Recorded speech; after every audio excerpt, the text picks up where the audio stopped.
తెలంగాణ రాష్ట్ర తొలి మహిళా కమిషన్ చైర్పర్సన్ గా వాకిటి సునీత లక్ష్మారెడ్డి పదవి బాధ్యతలు చేపట్టిన విషయం తెలిసిందే. ఈ నేపథ్యంలో తెలుగుదేశం తెలంగాణ రాష్ట్ర మహిళా అధ్యక్షురాలు శ్రీమతి జోష్న మర్యాదపూర్వకంగా కలిసి శుభాకాంక్షలు తెలియజేశారు. ఈ సందర్భంగా జోష్న మాట్లాడుతూ ఇన్ని రోజులుగా మహిళలపై జరిగిన అరాచకాలపై సమగ్ర విచారణ జరిపి నిందితులకు కఠినంగా శిక్ష పడే విధంగా చర్యలు తీసుకోవాలని కోరారు. రానున్న రోజుల్లో మహిళలపైన అఘాయిత్యాలు జరగకుండా కఠినమైన చట్టాన్ని తీసుకురావాలని జోష్న తెలిపారు.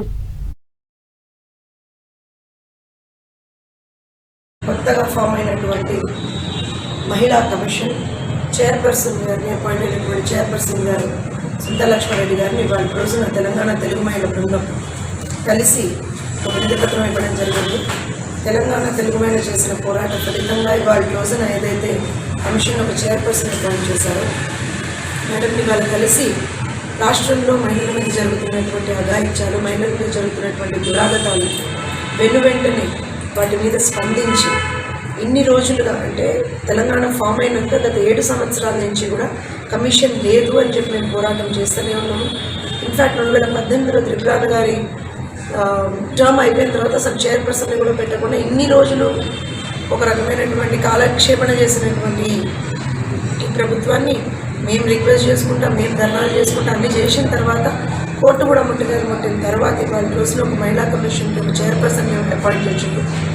అండ్ ఇవాళ రోజున ఆ చైర్పర్సన్ గారి దగ్గరికి వెళ్ళి మేము ఒక రిప్రజెంటేషన్ ఏమి ఇచ్చినాము అంటే ఇన్ని రోజులుగా రాష్ట్రంలో సాగుతున్నటువంటి ఈ అరాచకాల మీద, ఈ దురాగతాల మీద, మహిళల మీద జరుగుతున్నటువంటి హింసకు సంబంధించి ఒక రిపోర్ట్ ఏదైతే ఉన్నదో ప్రభుత్వం నుంచి తెప్పించుకోండి ఒక రిక్వెస్ట్ చేయడం జరిగింది. అట్లనే అమీన్పూర్ కేసు కానివ్వండి, హాజీపూర్ కేసు కానివ్వండి, ఖమ్మం 13 ఏళ్ళ అమ్మాయి విషయం కానివ్వండి, 9 నెలల పసిపున్న వరంగల్ ఇష్యూ కానివ్వండి, ఇట్లా మనం తీసుకుంటూ పోతే ఆసిఫాబాద్ దళిత మహిళ ఇష్యూ కానీ ఇట్లా తీసుకుంటూ పోతే ఎన్నో ఇష్యూస్ ఉన్నాయి.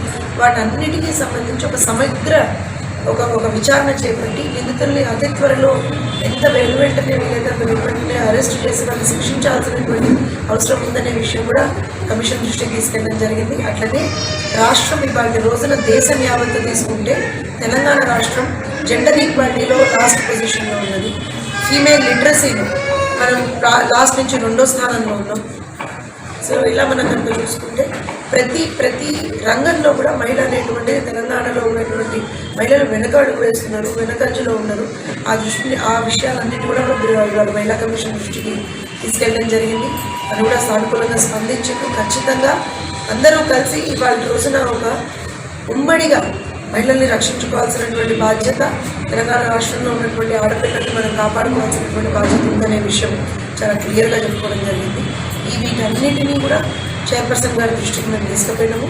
వాళ్ళు ఖచ్చితంగా సానుకూలంగా వీటన్నిటికీ స్పందించి ఖచ్చితంగా ప్రభుత్వం దృష్టికి తీసుకెళ్తూ ఒక కంప్లీట్ ఒక నివేదికనైతే త్వరలో ఇస్తామని అయితే చెప్పారు. అనేటువంటిది ప్రభుత్వాలు చేసేటువంటిది కాదు. బేసికల్గా ఏంటంటే it's an independent body. State women commission అనేటువంటిది వాళ్ళు కేవలం ఇక్కడ మహిళల్ని రక్షించడానికి, మహిళలకు సంబంధించినటువంటి అది ఎంపవర్మెంట్ అంటారా, సేఫ్టీ సెక్యూరిటీ అన్నిటికీ సంబంధించినటువంటి ఒక సంస్థ. దానికి రేపొద్దున ప్రభుత్వ అధీనంలో నడవకూడదు కూడా బేసికల్గా.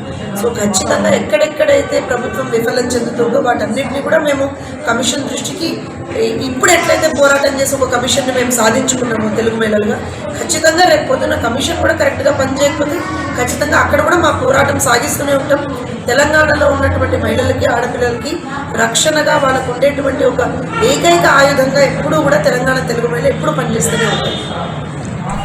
రాష్ట్రంలో